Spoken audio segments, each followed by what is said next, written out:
நாட்டுக்காக உழைப்பதற்கே அண்ணா பிறந்தார்.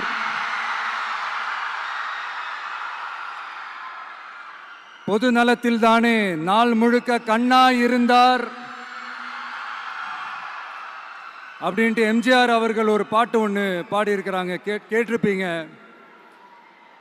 அப்படிப்பட்ட நம்ம காஞ்சி தலைவர் அறிஞர் அண்ணா அவர்கள் பிறந்த மாவட்டம் தான் இந்த காஞ்சிபுரம் மாவட்டம்.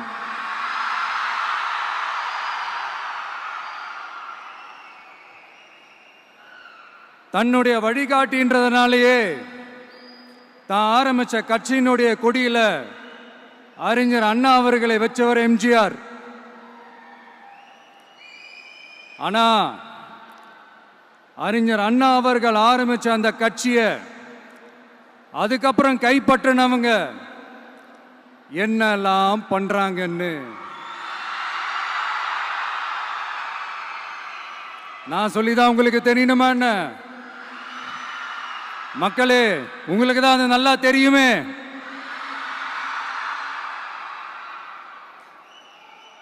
தனிப்பட்ட முறையில் எங்களுக்கும் அவங்களுக்கும் எந்த பிரச்சனையும் கிடையாதுங்க. எந்த வாய்க்கா வரப்பு தகராறுலாம் எதுவுமே கிடையாதுங்க. அப்படியே இருந்தாலும் அது நம்ம கண்டுக்கவே போறது இல்லைங்க. தனிப்பட்ட முறையில் அவங்களுக்கு வேணா நம்ம மேல வன்மத்தோட இருக்கலாங்க. ஆனா நாமெல்லாம் அப்படி கிடையவே கிடையாதுங்க. ஆனா உங்களை என்ன நம்ம எல்லாரையும் பொய் சொல்லி நம்ப வச்சு ஓட்டு போட வச்சு ஏமாத்தினாங்கல்ல,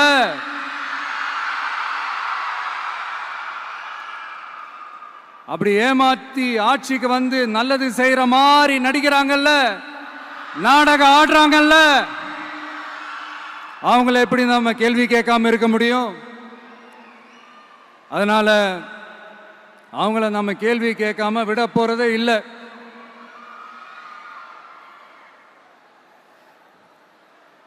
இதையே நான் காஞ்சிபுரம் மாவட்டத்தில் இருந்து நான் சொல்றேன்னா, தெரிஞ்சோ தெரியாமலோ இந்த மாவட்டத்துக்கும் நமக்கும் ஆட்டோமேட்டிக்காவே ஒரு கனெக்ஷன் ஒன்று ஏற்படுதுங்க.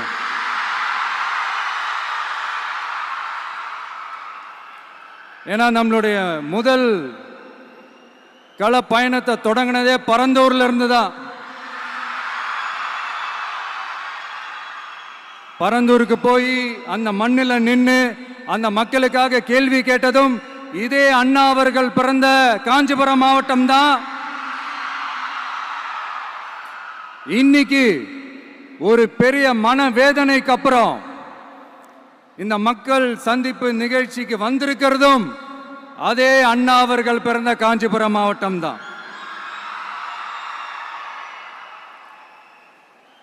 அதனால நமக்கு எல்லாமும் கொடுத்த நம்ம மக்களுக்காக எல்லா நல்லதையும் செய்யணும். அதுவும் சட்டப்பூர்வமாக செய்யணும், அங்கீகாரத்தோட செய்யணும், அதிகாரப்பூர்வமாக செய்யணும், ஒட்டுமொத்த தமிழ்நாட்டு மக்களுக்கும் செய்யணும், ஒரே மாதிரி செய்யணும், ஒரே எண்ணத்தோட செய்யணும். அந்த ஒரே லட்சியத்தோட தான் நாம் அரசியலுக்கே வந்திருக்கிறோம். அதனாலதான் மக்களிடம் செல் அப்படின்னு சொன்ன அண்ணாவை கையில் எடுத்தோம். அவங்க சொன்ன மாதிரி மக்களை நோக்கி போறோம். ஆனா மக்களிடம் செல்னு சொன்ன அண்ணாவை மறந்தது யாரு?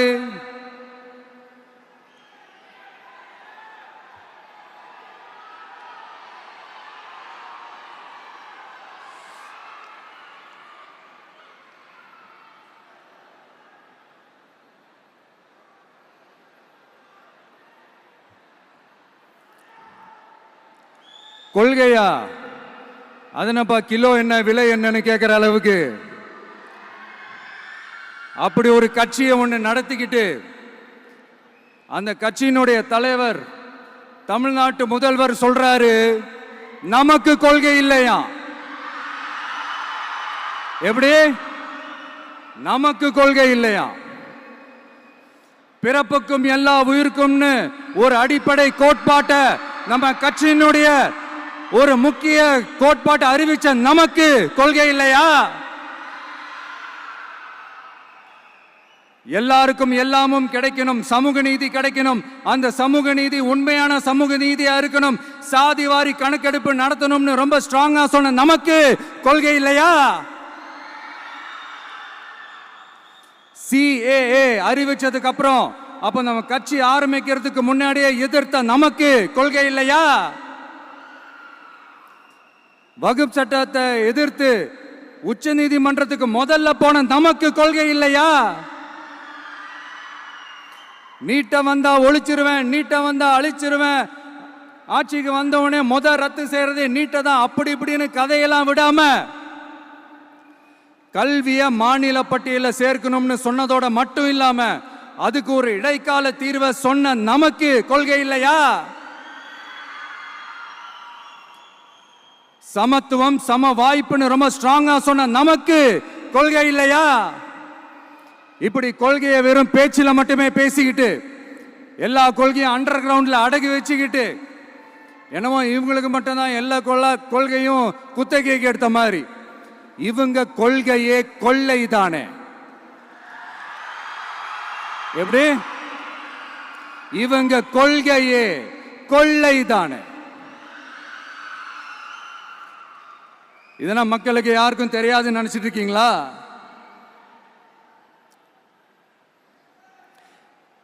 எங்க கட்சி ஒன்றும் சங்கரமணம் இல்லைன்னு சொன்னது யாரு?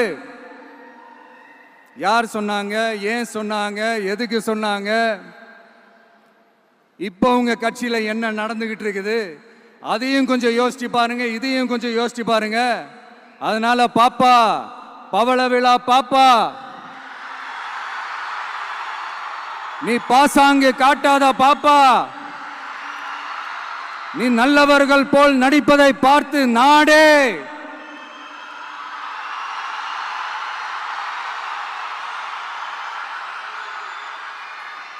பாப்பான்னு சொன்னோம். அப்ப கூட பாத்தீங்கன்னா பாப்பான்றது ரொம்ப ஆசையா பாசமா சாஃப்டா தான் சொன்னோம். அதையே நீங்க அதிர்ச்சியா எடுத்துக்கிட்டீங்கன்னா அதுக்கு நாங்க என்ன பண்றது? அதே நீங்க விமர்சனம்னு சொன்னீங்கன்னா நாங்க என்ன பண்றது? இன்னும் நாங்க விமர்சனம் செய்ய ஸ்டார்ட் பண்ணவே இல்லையே, இன்னும் நாங்க அடிக்க ஸ்டார்ட் பண்ணவே இல்லையே, அதுக்குள்ள அலர்னா எப்படி?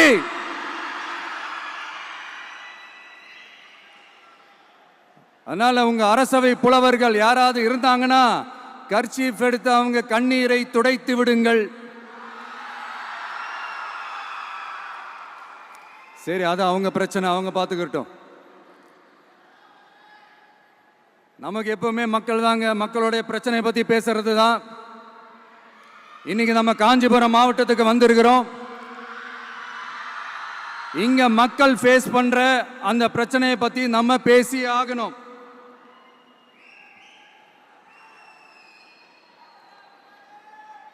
இந்த காஞ்சி மண்ணை வாழ வைக்கிற ஜீவ நதி பாலாறு, உயிர் நதி பாலாறு. இந்த மக்களோட உயிரோடவும் ரத்தத்தோடும் கலந்து ஓடுவது பாலாறு. அந்த பாலாறை இன்னைக்கு பெரியார் பெயரையும் அண்ணா பெயரையும் சும்மா பேருக்கு வச்சுக்கிட்டு ஆட்சி நடத்துறவங்க என்ன பண்றாங்க தெரியும்ல? சுரண்டிட்டாங்க, கொள்ளையடிச்சிட்டாங்க, நாசம் பண்ணிட்டாங்க, மோசம் பண்ணிட்டாங்கன்னு இன்னும் என்ன வேணாலும் சொல்லலாம். ஆக மொத்தம் அழிச்சிட்டாங்க. இதை நான் ஏதோ போற போக்கில் ஏதோ அடிச்சு விடலங்க, ஆதாரத்தோட தான் சொல்றேன். அனுமதிக்கப்பட்ட அந்த லெவலை தாண்டி 22,70,000 யூனிட் மணலை கொள்ளையடிச்சிருக்கிறாங்க. ஆக மொத்தம் இதுல அவங்க அடிச்ச கொள்ளை எவ்வளவு தெரியுமா? ரொம்பலாம் இல்ல, கம்மி தான். 4,730 கோடி. கம்மி தான் இல்ல? இதுக்கெல்லாம் அவங்க ஆதாரம்லாம் கேட்க முடியாது. ஏன்னா இந்த ஆதாரம்லாம் ஆல்ரெடி கோர்ட்ல இருக்குது, அமலாக்கத்துறை டிபார்ட்மெண்ட்ல இருக்குது. அந்த டிபார்ட்மெண்ட்ல வேலை செஞ்ச சில நல்லவர்கள் அவங்க அடிச்ச அந்த கொள்ளையெல்லாம் தாங்க முடியாம வெளியில சொன்ன அந்த ஆதாரங்கள், இதெல்லாம் சம்பந்தப்பட்டவங்களுக்கு இன்னும் நல்லாவே தெரியும். அதனால இது சம்பந்தமா ஆதாரங்களை கொடுலாம் அவங்க கேட்க முடியாது.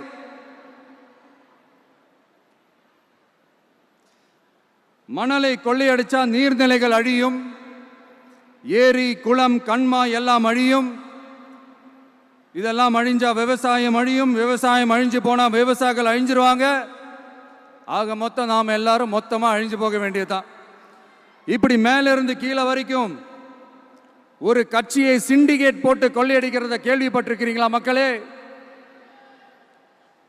இதே காஞ்சிபுரத்தோட உலக பெருமை நம்ம பட்டும் கைத்தறி துணியும் அதை தயாரிச்சு கொடுக்கிற கைத்தறி நெசவாளர்களும் தான். காஞ்சிபுரம் பட்டுன்னு சொன்னா உலகத்துக்கே தெரியும். ஆனா அதை தயாரிச்சு கொடுக்கிற நெசவாளர்கள் நிலை என்ன தெரியுமா? வறுமை, துன்பம், கந்துவட்டி கொடுமை. பட்டு கைத்தறிக்கு கூட்டுறவு சங்கங்கள் இருக்கு, பருத்தி கைத்தறிக்கும் கூட்டுறவு சங்கங்கள் இருக்கு.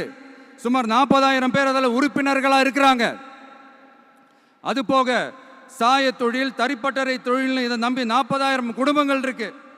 ஆனா அவங்களோட ஒரு நாள் கூலி எவ்வளவு தெரியுமா? வெறும் 500 ரூபா தான். அதை கொஞ்சம் அதிகப்படுத்தி கொடுங்கன்னு போராடி போராடி பார்த்து ஒன்றும் நடக்கல. இதோட அவங்க கஷ்டம் முடிஞ்சுதா? வடகிழக்கு பருவமழை அந்த 500 ரூபா கூலிக்கு வேட்டு வச்சிடுச்சு. எப்படி விவசாயிகள் டெல்டா மாவட்டங்களில் மழையால பாதிக்கப்பட்டாங்களோ, அவங்கள கண்டுக்காம எப்படி இந்த அரசாங்கம் கைவிட்டுடுச்சோ, அதே மாதிரி தான் நம்ம கைத்தறி நெசவாளர்களும் மழையால பாதிக்கப்பட்டிருக்கிறாங்க. அடுத்து இந்த காஞ்சிபுரம் மாவட்டத்தோட பஸ் ஸ்டாண்டு 60 வருஷத்துக்கு முன்னாடி கட்டினதான். அண்ணா அவர்கள் ஆட்சிக்கு வந்தப்போ கட்டியிருப்பாங்க போல. அது இன்னும் புதுப்பிக்க கூட முடியாம கேட்டா என்ன சொல்லுவாங்க? அந்த லேண்டு வந்து கேஸில் இருக்குது. இல்லை, நான் கேட்குறேன், ஒரு கவர்மெண்ட்னால வேற ஒரு நல்ல இடத்தை தேர்வு செஞ்சு ஒரு பஸ் ஸ்டாண்ட் கட்டி தர முடியாதா?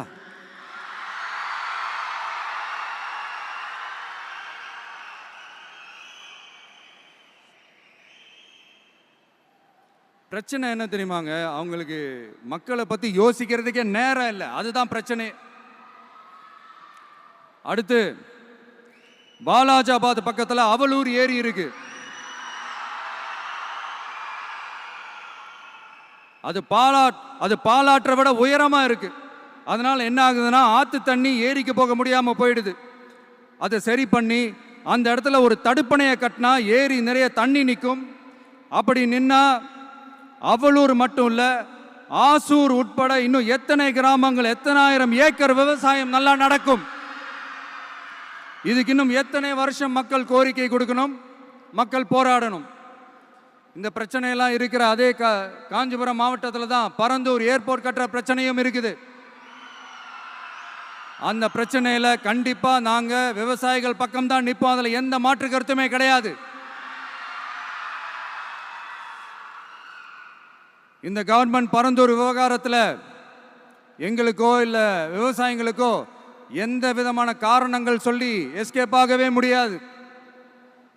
இப்படி மக்களுக்காக மக்களோட பிரச்சனைகளை எடுத்து பேசுறதுனால இப்போ ஆட்சியில் இருக்கிறவங்களுக்கு நம்ம மேலே ஒரு ஆத்திரம் வரத்தானே செய்யும். அதனால தான் நீங்கள் பார்த்தீங்கன்னா சட்டசபையில் ஆரம்பித்து ஒரு சாதாரண நிகழ்ச்சி வரைக்கும் எல்லா மேடையிலையும் மேடைக்கு மேடை டிவிக்கே தான். டிவிக்கே அவதூறு, அவதூறு டிவிக்கே, டிவிக்கே அவதூறு, அவதூறு டிவிக்கே. இதுக்கெல்லாம் கண்டிப்பா நாங்க பதில் சொல்லுவோம், சொல்லாமலாம் இருக்க மாட்டோம். இப்ப கூட கரூரை பத்தி பேசுவேன்னு எதிர்பார்த்திருப்பாங்க. அதை நான் கொஞ்சம் அப்புறமா பேசுறேன். பட் இப்போ நம்மளுடைய விஷன் என்னன்னு சொல்லணும்னு நான் கொஞ்சம் ஆசைப்படுறேன். நம்ம ஆட்சிக்கு வந்தா அது என்ன வந்தா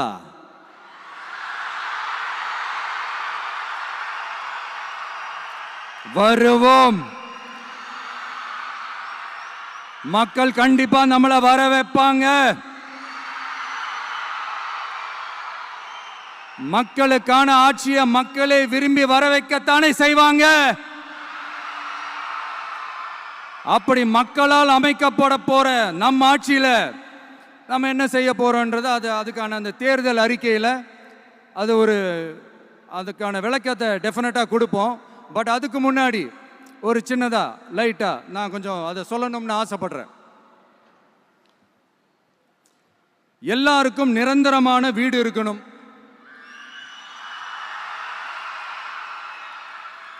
ஒவ்வொரு வீட்டுக்கும் ஒரு மோட்டார் சைக்கிள் வாகனம் உறுதியா இருக்கணும். காரும் தான் லட்சியம். அதுக்கான வசதி வாய்ப்பை உருவாக்குற அளவுக்கு பொருளாதார வளர்ச்சிக்கு வழியை உண்டாக்கணும். ஒவ்வொரு வீட்டில் இருக்கிற ஒவ்வொருத்தரும் மினிமம் டிகிரி படிச்சிருக்கணும்.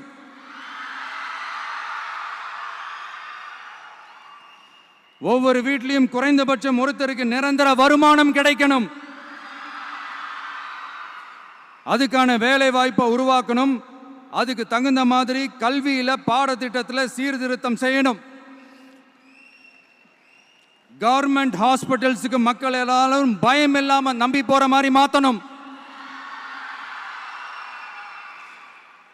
பருவமழை காலத்தில் ஏற்படுற வெள்ளத்தால ஊரும் சரி மக்களும் சரி விவசாயமும் சரி பாதிக்கப்படாம இருக்கணும்.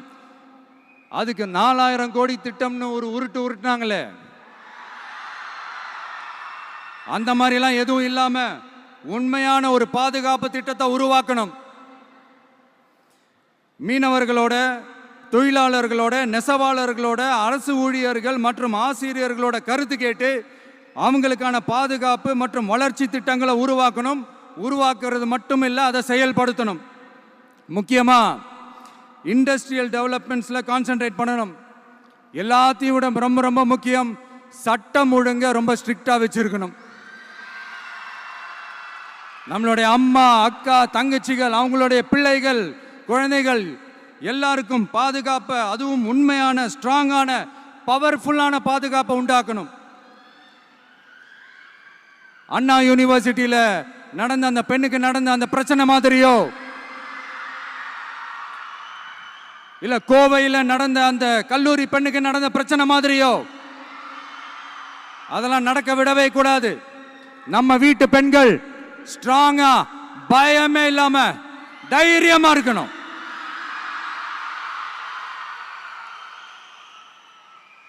இதை எப்படி செயல்படுத்த போறோன்றது முன்னாடி சொன்ன மாதிரி நம்மளுடைய தேர்தல் அறிக்கையில் அதுக்கான விளக்கத்தை ரொம்ப டீட்டெயில்டாக கொடுப்போம். நான் சும்மா மற்றவங்க மாதிரி அவங்கள மாதிரி எல்லாத்தையும் அடிச்சு விட்டுட்டு ஏமாத்துற வேலையெல்லாம் இங்கே கிடையாது நம்ம கிட்ட. நான் மறுபடியும் சொல்றேன், நம்ம அரசியலுக்கு வந்தது உங்களுக்கு நல்லது நல்லது நல்லது மட்டுமே செய்யறது தான். எங்களுக்கு வேற எந்த அஜெண்டாவும் கிடையாது. அதனால தான் பார்த்தீங்கன்னா கொள்கை எதிரி யாரு, அரசியல் எதிரி யாருன்னு திட்டவட்டமாக சொல்லிட்டு அது வெளியே சொல்லிட்டு களத்துக்கு வந்திருக்கிறோம். அதில் எந்த விதமான குழப்பமோ எந்த விதமான ஊசலாட்டமோ எதுவுமே இருக்க போறதில்ல. இந்த விஜய் சும்மா எதையும் சொல்ல மாட்டான். ஒன்னு சொன்னா அதை செய்யாம விட மாட்டான். அது மக்களுக்கு நல்லாவே தெரியும். அப்புறம் ஒரு அதிசயம் சொல்ல முடியாது, இது ஒரு கண்டுபிடிக்க முடியாத ஒரு உண்மைன்னு சொல்லலாம். அது என்னப்பா, அது தற்குறியா?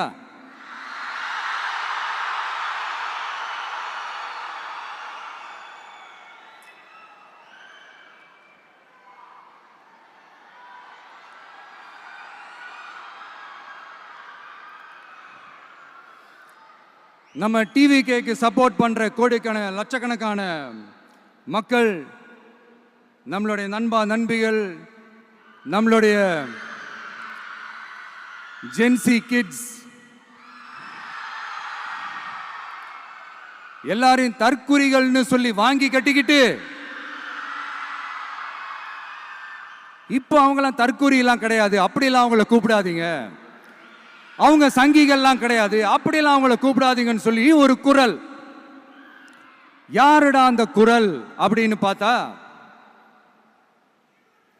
இப்போ ரீசண்டா அறிவு திருவிழான்னு ஒன்று நடத்தினாங்கல்ல, சாரி அவதூறு திருவிழா.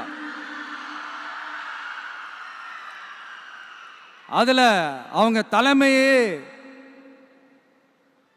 குழப்புற மாதிரி, அறிவு கண்ணை திறந்து வைக்கிற மாதிரி ஒருத்தர் பேசியிருக்கிறார். அவர் யாருன்னா அது அவங்களோட எம்எல்ஏவே.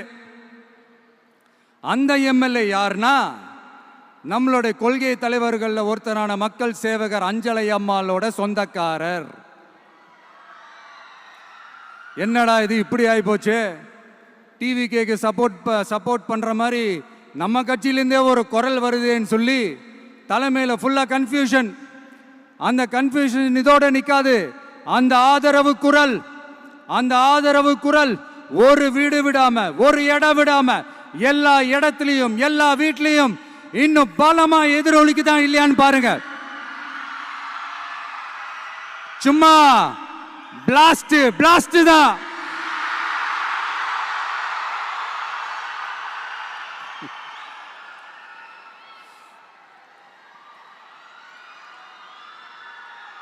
இது இன்னைக்கு நேத்துல நடக்கலங்க. 1972 நடந்து முடிஞ்சிருச்சு. எப்போ எம்ஜிஆர் அவர்கள் கட்சி ஆரம்பிச்சாங்களோ அப்பவே அது ஒரு கூத்தாடி கட்சி. எப்போ எம்ஜிஆர் அவர்களுக்கு பின்னாடி அத்தனை மக்கள் திரண்டு நின்னாங்களோ அப்பவே அது ஒரு கூத்தாடி கும்பல். நடிகர் கட்சின்னு சொன்ன ஒருத்தர் அதுக்கப்புறம் எம்ஜிஆர் கூடயே போய் சேர்ந்துட்டாரு. இன்னொருத்தர் இவரெல்லாம் ஒரு ரவுண்டு தாங்க வருவாரு, ரெண்டாவது ரவுண்ட்லாம் காணாம போயிடுவார்னு சொல்ல இன்னொருத்தர் அதுக்கப்புறம் போய் எம்ஜிஆர் கிட்டே போய் சேர்ந்துட்டார். ஸோ இந்த மாதிரி இவங்க 2 பேர் மட்டும் இல்லை, ஒட்டுமொத்த தமிழ்நாட்டு மக்களும் எம்ஜிஆர் அவர்கள் கூட தானே போய் சேர்ந்தாங்க.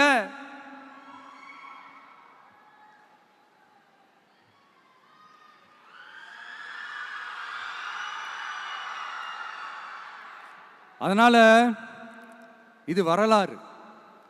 இந்த வரலாறு நம்மளை விட அவங்களுக்கு இன்னும் நல்லாவே தெரியும். அதனால தான் பார்த்தீங்கன்னா 53 வருஷமா அதே கதறல்கள். கூத்தாடி கூட்டம், நடிகர் கட்சி, நடிகர் கூட்டம், இப்படி. மர்மயோகின்ற ஒரு படத்தில் அவருடைய கேரக்டர் பேர் கரிகாலன். அதில் ஒரு சூப்பர் டயலாக் ஒன்று சொல்லியிருப்பார். குறி வைத்தால் தவற மாட்டேன், தவறுமானால் குறியே வைக்க மாட்டேன்.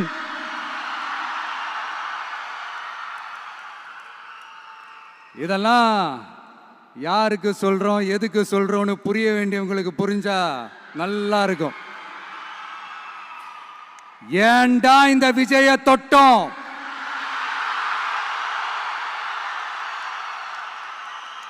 ஏண்டா விஜய் கூட இருக்கிற அந்த மக்களை தொட்டோம் நினைச்சு ஃபீல் பண்ண போறீங்க.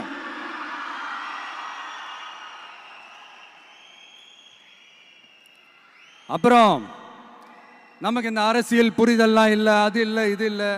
அப்புறம் நான் கேட்குறேன், மக்கள் எல்லாரும் உங்களுக்கு தற்குறிகளா?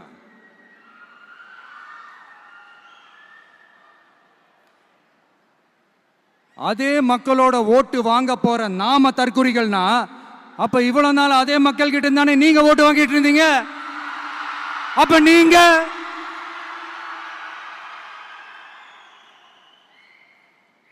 அந்த மக்களுக்கு நீங்க காட்டுற மரியாதையும் நன்றியும் இதுதானா?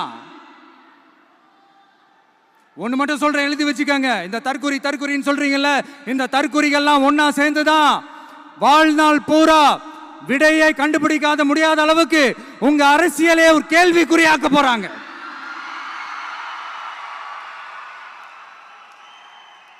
இவங்கெல்லாம் யாரும் இங்க தற்குறிகள்லாம் கிடையாது. இவங்க எல்லாரும் தமிழ்நாட்டு அரசியலோட ஆச்சரியக்குறி. இவங்க எல்லாரும் தமிழ்நாட்டு அரசியலோட அந்த மாற்றத்திற்கான அறிகுறி. சும்மா லாஜிக்கே இல்லாம தற்குறி.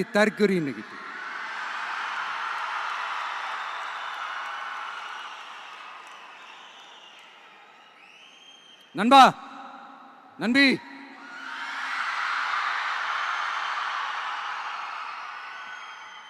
எல்லா மேடையிலும் ரிப்பீட்டடா ஒரு விஷயம் நான் சொல்லுவேன்ல, இப்ப நீங்க சொல்லுங்க. ஒண்ணு, இன்னொன்னு, ரிப்பீட். ஒண்ணு. இன்னொன்னு,